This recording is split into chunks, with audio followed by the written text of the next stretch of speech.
করেই। আরজি কর। হ্যাঁ, আর্যিকর থেকে ও বেরোবো। হ্যাঁ। তো আর হ্যাঁ, বলো এবার। বলছি ওটা হয়েছে কি বলতো, ও 2টো অব্দি পেশেন্ট দেখেছে, ঠিক আছে। হুম, মানে রাত্রি পেশেন্ট দুটো? রাত্রি 2টো, ঠিক আছে। আচ্ছা। 2টো অব্দি পেশেন্ট দেখেছে, দেখে রুমে এসে অনলাইনে অর্ডার করে 4জন বন্ধু মিলে খেয়েছে, ডিনার হুম করেছে। হুম করে ও খুব টায়ার্ড ছিল, যেহেতু 36 ঘন্টা ডিউটি ছিল, হুম টায়ার্ড ছিল। ও কি করেছে, ওই সেমিনার রুমে গিয়ে হুম শুয়ে পড়েছে একটা রেড কালারের ব্ল্যাঙ্কেট ঢাকা দিয়ে। হুম।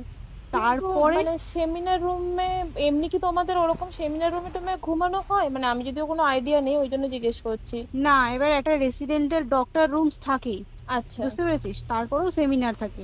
এবার হুম। সেমিনারে একটা বেড থাকে, আর আচ্ছা ডক্টরস রুমে 2টো 3টে যেরকম বড় ঘর হবে সেরকম বেড পাতা থাকে। আচ্ছা আচ্ছা। মেনলি ডক্টরস রুমে শোয়ার কথা, ঠিক আছে। হুম হয়েছিল কি, ওকে বডিটা পাওয়া গেছে সেমিনার রুমে, হুম কিন্তু ঘুমাচ্ছিল ডক্টরস রুমে।